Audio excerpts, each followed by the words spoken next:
Hey, welcome back guys. Jared at 3C's Recreation. Got a really quick video for you today. We're going to replace the left-hand radiator in this 2021. It's a 300 two-stroke.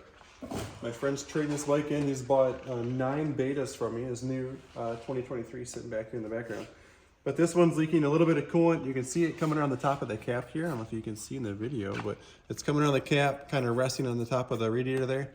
And then at the bottom here, he's got a little bit of a weld going on. So the rest of his bike's in really good shape, so I'm not comfortable selling a bike with a radiator like that anyway. So we're gonna replace this. Thought I'd do a really quick video, so stay tuned. Super simple job. So we got the new left-hand radiator, and yes, it's the right one. We double checked it. And all we're gonna need is a couple Phillips screwdrivers. I have a 7mm for my clamps. I have an 8mm for the plastics, and then some Allen keys. And Matt runs engine ice, so I'm going to continue with that. We're going to put engine ice right back in this bike. This is our catch tank. We're going to use this to catch all the coolant out of the bike. Our red grapefruit. And then I have a little bit of grease to kind of help put things back together. So the first thing we need to do is drain the coolant out of the system so we don't make a mess in the shop here. So to get that coolant out of this bike, this is our water pump. This is on the 300s and pretty similar in all the motors. And this is our drain plug right here. And you can usually tell because it's got that brass plug in behind it. It's that crush washer. So what we're gonna do is we're gonna get our catch tank ready. We're gonna hold it down here. So my trick when I'm doing this is I keep the radiator cap on. So the cap is still on the bike. So we're trying to hold pressure in the system. So let me get this ready first. And I like to have a little bit of an extension here so I just cracked it loose. Maybe, hopefully you saw that. So you can see a bit of a drip coming out. So now I should be able to do it with this.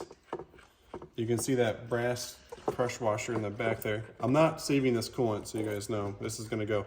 So what's cool about this is it's not exploding all over the place yet. So now I'm gonna get my container.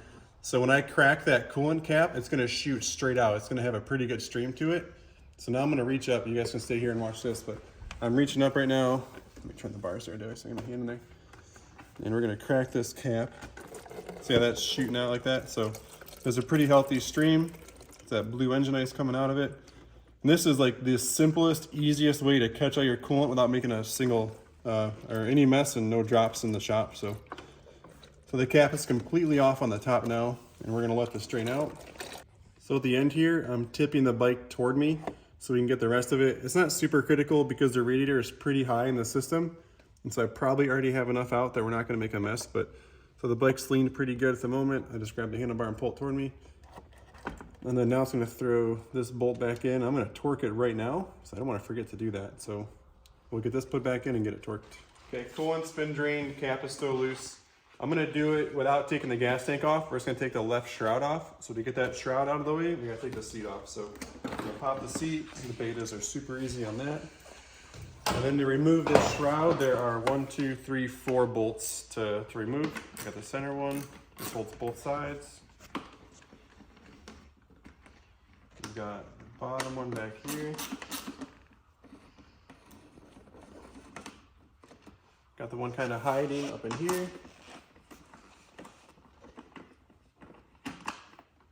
And the last one is the one that actually screws into the radiator.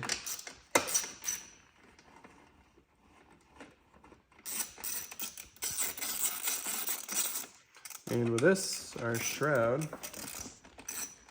once I get this all the way out, make sure you don't lose your little washer in here. So shroud comes off nice and easy. It's out of the way now. The next thing I'm gonna do is remove our white louver in the front. Oh, and Matt has Enduro Engineering radiator braces on this, so that might add a little bit of work to this, but it's still pretty simple to do. So at this point, we're gonna loosen our 2 bolts that are holding the radiator to the frame, and then we're gonna loosen the 2 clamps. We got an upper clamp, and then on the back side here, Braxton, come on in and show them this clamp here. We got the clamp on the back. So I like to use a 7mm because it's easy to get in here. I'm not trying to put a long screwdriver in. So we'll get this stuff off now. 2 bolts and the clamps are loose. So I like to get the clamps as loose as possible, just so the end of the clamp's up in the worm drive. You don't want to go too far because then it'll pop out the back side, but you can see how loose it is because I can fit this screwdriver in there. There's no tension on it. So now in theory, the radiator should come off the side, but it's a 21, so this has been together for 2 years now. I like to get like a regular screwdriver and just kind of pull around on the hose a little bit give it some freedom, so it's gonna let it come out. And then the same thing back here too. Braxton, bring it down here so we can show them. I like to just take like a regular screwdriver and just kind of poke around a little bit, kind of releases the hose from our radiator. And then now, if I kind of pull out on it, okay, the top came off super easy. And same as going on here too. Didn't want to damage the hoses, so here's our old one. She's off, and we'll get the radiator guard switched over. So from here, it's pretty simple. All we're gonna do, it's kind of cool. It comes with a new rubber grommets already in the new radiator, which is cool because these ones are cooked. And we're just gonna take this guard and switch it over to this radiator. There's 3 bolts on this particular guard. Like I said, this is Enduro Engineering. So we're gonna swap this over, and we'll get ready to put back on the bike. Got the new radiator built. Radiator guard is on, and so now we're just gonna stick it up on here. But before I do that, I like to use a little bit of grease. So let me grab some grease here. And I like to coat a couple spots just to make it go back together easier. Because what we're battling is this upper hose goes from one side to the other, and there's nowhere for you to like grab that and hold it on. So on the outside of here, I'm gonna put a little bit of grease, and I'll clean that up, that's a lot. And the whole point is just to make this slide on a lot easier. So we'll get that cleaned up before we actually put it on, and then we'll do the same thing on the bottom hose here. That way, it makes our job a lot easier. And then I also like to put it on where the radiator mounts to the bike as well. Easy is good in my mind, so that's what we'll do.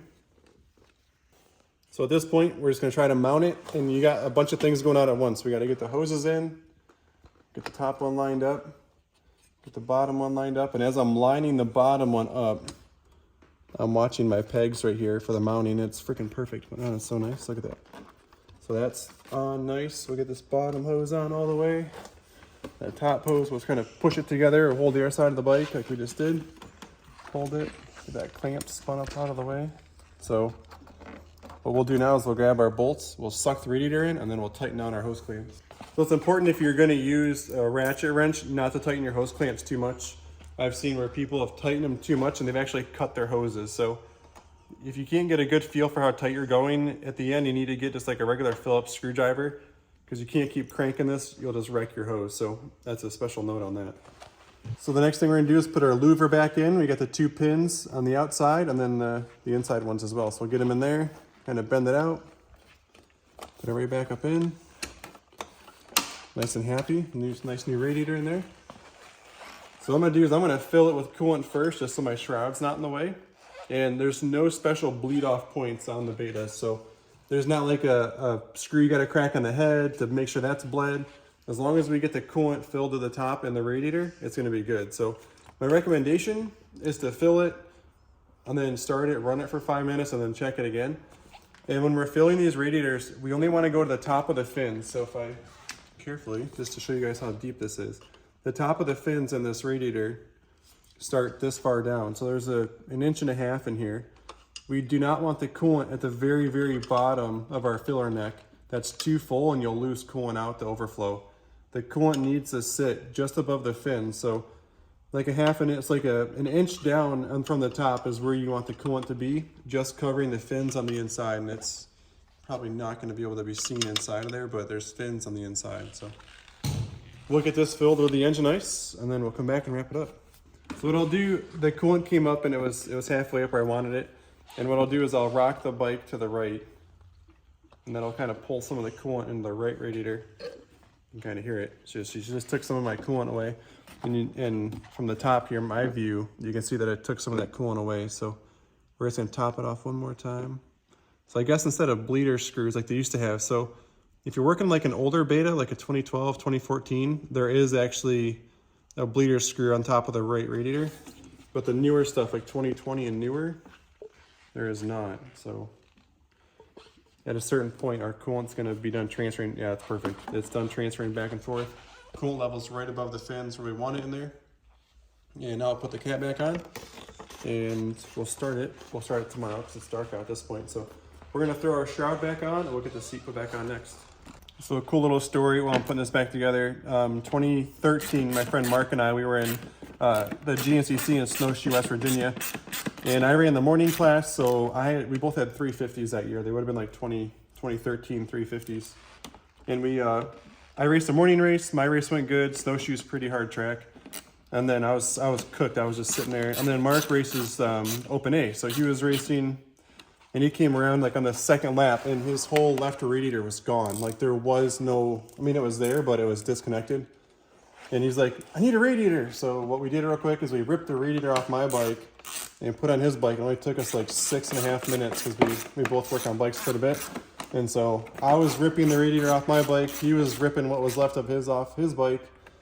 And we filled it back up with coolant, and he finished the race. And that bike actually ran like the rest of the GNCC series without taking that motor apart. So it was a huge testament to the Beta motors with how well they run whenever there's no coolant in them. It's pretty incredible how well it ran. When you're doing this bottom bolt, you got to be super careful not to cross thread it. You got to make sure it's got enough down pressure. You got to kind of pull down on your shroud, especially when there's radiator braces involved, because they don't sit as flush as you want them to. So just don't keep cranking that in there. Make sure you readjust it like I did. I could feel it wasn't right. Pull it back out and kept going in with it. So we'll make sure that these four are tight here. And like I said at the beginning of the video, I made sure that my water pump, my bleed screw, that was tight from the beginning. So all four of these are tight. Our radiator cap is tight. Our seat's going back on. So if you guys are interested in the Beta 300, and this isn't too old of a video when you're finally watching it, it's going to be for sale next week. We're going to finish going through it. So again, Jared at 3C's Recreation. My son Braxton's doing all the filming today. So thanks for watching along. If you need Beta parts, give us a call. Enjoy the ride.